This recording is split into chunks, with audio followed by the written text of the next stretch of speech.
મોડા પડતા પ્રવેશ ન મળ્યો અને તેમનું આ વર્ષ બરબાદ થયું। આ મુદ્દે જીપીએસના ચેરમેન હસમુખ પટેલે પ્રતિક્રિયા આપતા કહ્યું કે ઉમેદવારોને કોલ લેટરમાં સમયની જાણ કરાઈ હતી। ઉમેદવારોને 11:15 સુધી હાજર રહેવા કહેવાયું હતું। જો કે 11:30 સુધી આવેલા પરીક્ષાર્થીઓને પણ પ્રવેશ અપાયો છે।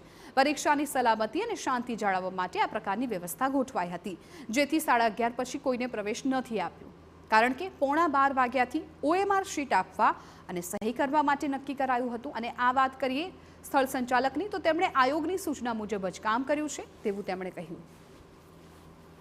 એના કારણે એનો હેતુ એ હતો કે ઉમેદવારો આવે, વેલેસર આવે, એમનું પૂરેપૂરું ચેકિંગ થાય અને એ પછી જ પરીક્ષા ખંડમાં જાય, જેથી કોઈ ખોટી વસ્તુ પરીક્ષા ખંડમાં પ્રવેશે નહીં અને કોઈ પરીક્ષા સામગ્રી અથવા તો કોઈ ઇલેક્ટ્રોનિક સાધન પરીક્ષા ખંડમાં પ્રવેશે નહીં અને તમામ ઉમેદવારોને સરખી તક મળે।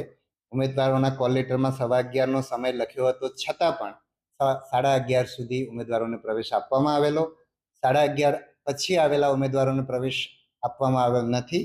એનું કારણ એ છે કે 11:15 વાગે ઓએમઆર સીટ આપવામાં આવે છે અને ઉમેદવારો 11:30 આવ્યા પછી એ લોકોનું પ્રોપર ફ્રિસ્કિંગ ના થાય, પ્લસ પરીક્ષા ખંડની અંદર પણ વ્યવસ્થા જળવાય નહીં।